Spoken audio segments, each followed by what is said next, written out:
Hi, so this video is all about dropshipping. And dropshipping is where you send a purchase order to your supplier and then your supplier sends goods directly to your customer, so the goods don't go through your own warehouse. And you can either dropship for every product, or you can dropship when you've not got stock of a product that you normally would have. So setting up for dropshipping involves 4 steps: adding your suppliers, giving your products a price on the cost price list, linking your products to suppliers, and then activating partial or advanced fulfillment. So let's have a look at the first step, adding your suppliers. In my Brightpearl account, I've created a supplier called Dropship Supplier, and in the Financial tab, I've made sure that they're on the cost price list. I've also created an extra account code or nominal code for drop-shipped goods, and this helps me differentiate the cost of these versus the cost of sales shipped direct from my own warehouse.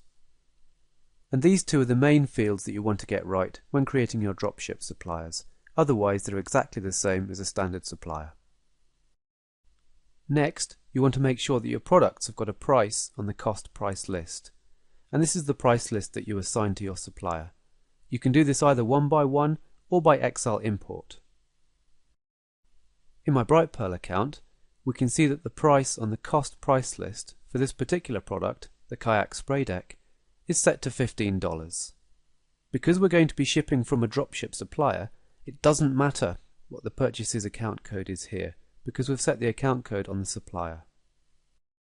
The next thing you need to do is link your products to your suppliers.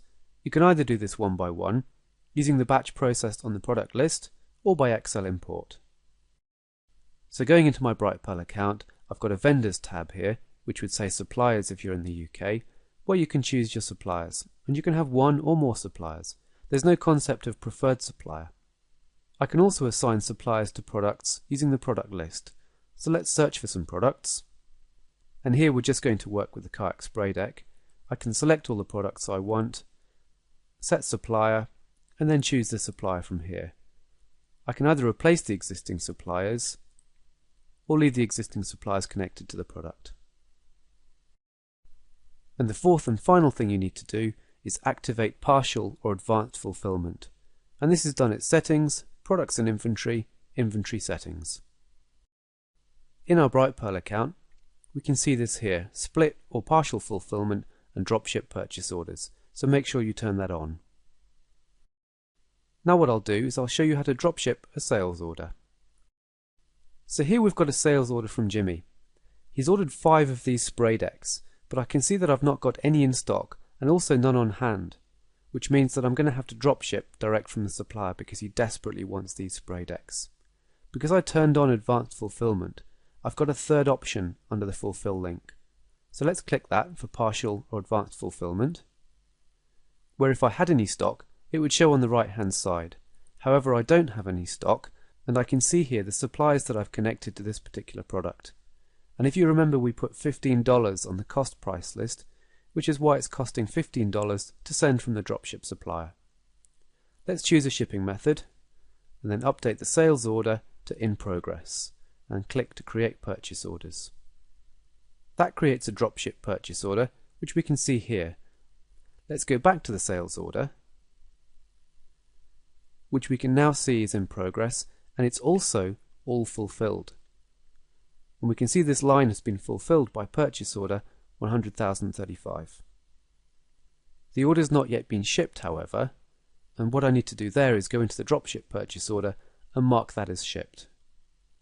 First thing we'd do though is probably send it off to the supplier. So let's hit email print, choose to email, select an email address and send.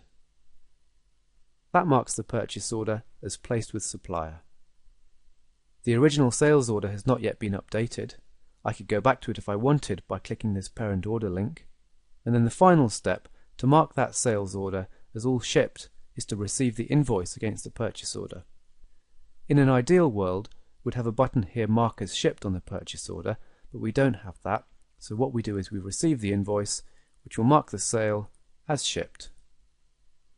So let's go back to that sale, 100,033, where we can now see from the fully coloured truck icon that it's all shipped. Then what I'd do is I'd invoice the sales order. and that creates all the accounting entries we need, and also marks the sale as completed. Now let's have a look and see what's going on in the accounting side of things when we're dropshipping sales orders. We're not receiving inventory, so there's no asset value to change. There's no change to your balance sheet.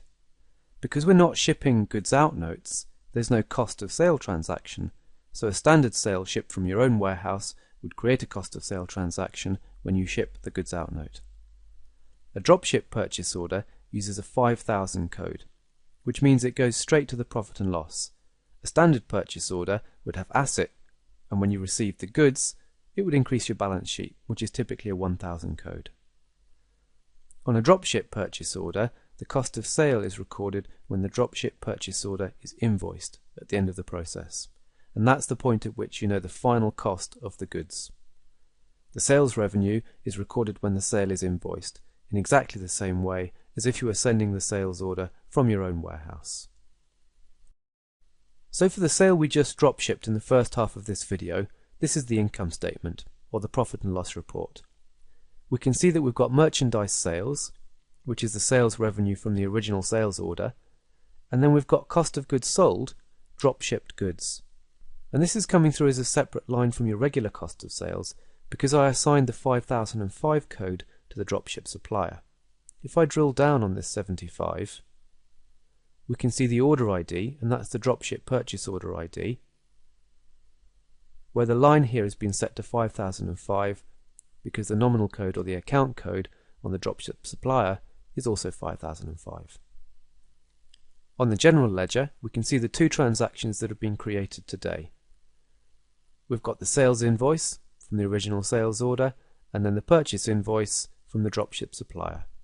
So very straightforward, and doing all of your accounting automatically for you. So that's how to dropship goods directly from your supplier to your customer.